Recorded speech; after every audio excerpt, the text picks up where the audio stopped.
people have to be able to have a living wage in order to live in this country.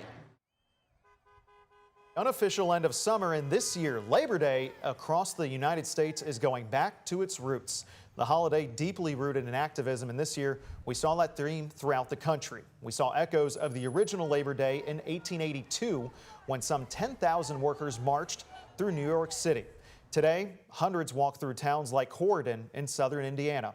It's our top story on this Labor Day. I'm Conrad DeLuche in for Doug and Connie. Thanks for joining us.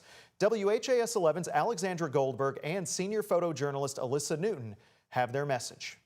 This Labor Day, some southern Indiana residents have made their way to the Corydon Town Square, getting their messages of activism heard, some lyrically. 1, 2, 3, go. Solidarity forever, for the union makes us strong. We're the Raging Grannies. The Raging Grannies are spending their Labor Day holiday in song, but have a serious message. What unions do is promote speaking up for the weak and maintaining a safe and healthy workplace.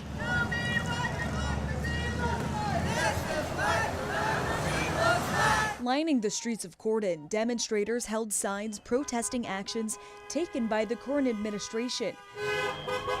We zeroed in on the conversation about labor. It's a fight because Trump and this administration, they're basically, they destroyed federal unions. Who's to say they're not going to come after other unions? Laura Rich says she's standing with her husband, a UPS pilot and union member in the IPA Pilots Association. In response to the rally, the Harrison County Republican Party said in a statement, quote, "With President Trump in Republican leadership, this Labor Day, America is winning again with real wages up, inflation and gas prices down, the border secure, illegals being deported, working class tax cuts, including tax cuts on tips, Social Security, and overtime, new fair trade deals, and America's social safety programs protected from exploitation by illegals, waste, abuse, and fraud." People just, they don't understand that if we don't support the unions, that we're not going to have what we have now. Terry Allgood says she worked at a chemical plant in Brandenburg, unionized her entire 28-year career.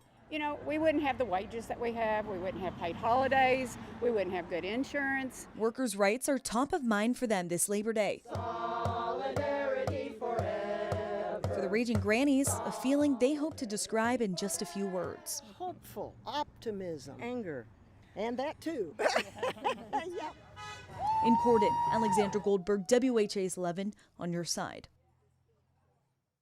One of the latest union disputes in southern Indiana was at the Caesars Southern Indiana Casino. Back in May, members of Teamsters Local 89 went on a 13-day strike until approving a new 5-year contract with that casino. The fight for fair working conditions dates back to the 1800s when Labor Day became a federal holiday in 1894. Unions in the United States were largely contested and courts would often rule strikes illegal.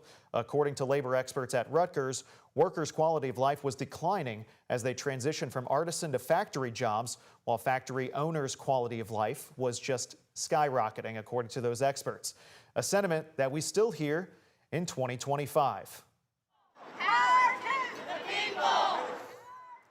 A rally on Shelbyville's Main Street took aim at Wall Street today, protesting the influence of billionaires in this country. Attendees criticized Donald Trump's latest tax bill for giving too many cuts to the wealthy, but some also called out the Democratic Party for listening too much to corporate donors.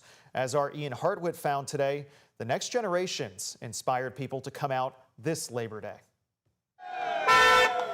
Around 200 people gathered for this Workers Over Billionaires rally in downtown Shelbyville. I'm out here fighting, and it's because I'm a mom. Tara and Alex LeBlanc raised 3 kids while working in energy sales, but Alex says, about a third of the people I know, my age, don't have kids because they never felt like they could either financially support them or have the time to do it and work what it would take to financially support them. They blamed a lagging minimum wage, corporations buying and renting out single-family homes, and the 2010 Supreme Court Citizens United decision that uncapped independent political spending.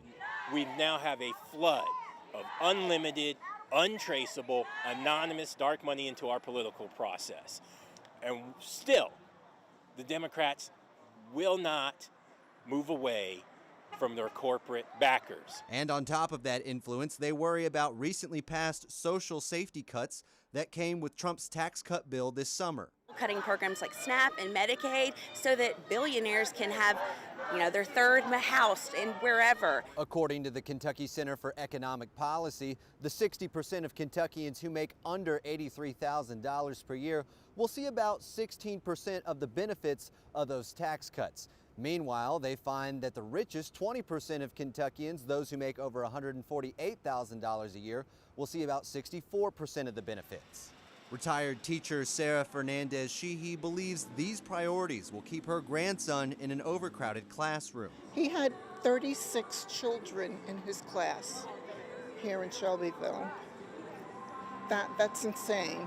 Many gathered advocated for an increase in the minimum wage, which in Kentucky has stayed at the federal minimum of $7.25 since 2009.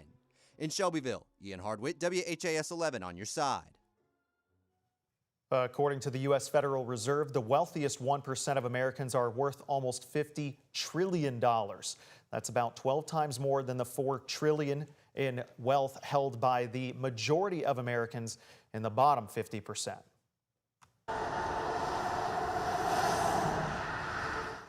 Well, if you chose to drive to your Labor Day getaway, you probably faced fewer frustrations than those who flew this weekend.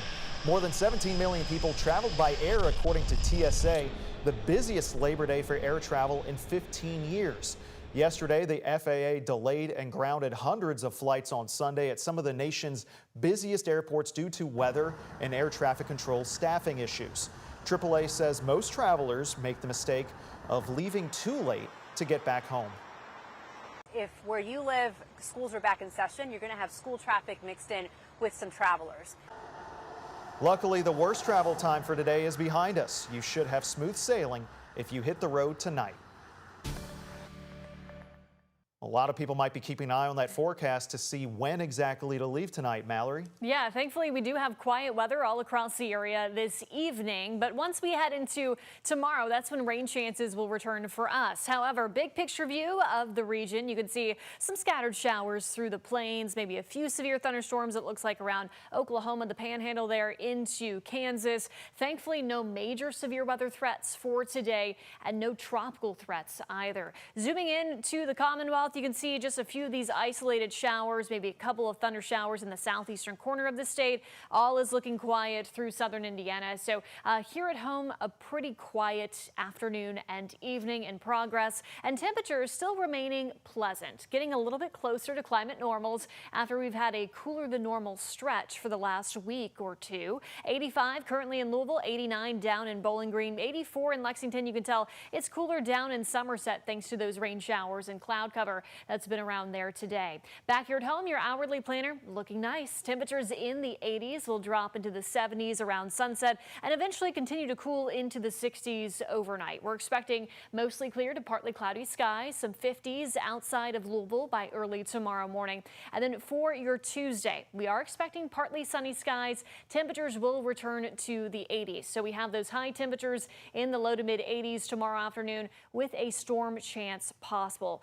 Much needed rain chances. Those do return to the forecast Tuesday, Wednesday into Thursday. Then we do have another cool down on the way for this upcoming weekend. We'll talk all about that. That's coming up in our 7-day forecast shortly.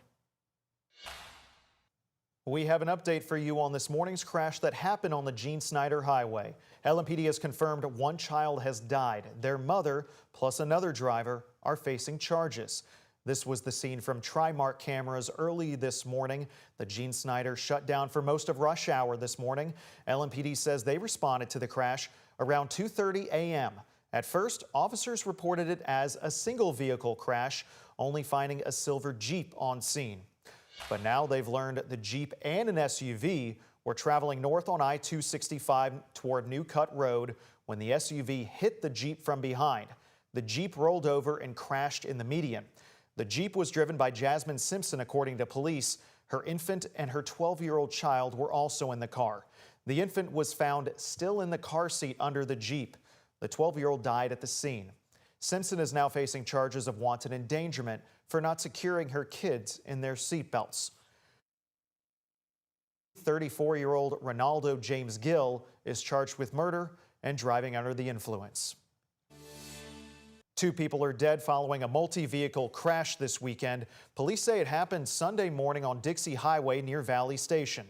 When LMPD officers arrived, they found several damaged vehicles in both directions on the highway. Police later determined a car heading south was changing lanes when it hit a vehicle, sending the first car into the northbound lanes, crashing into a third vehicle.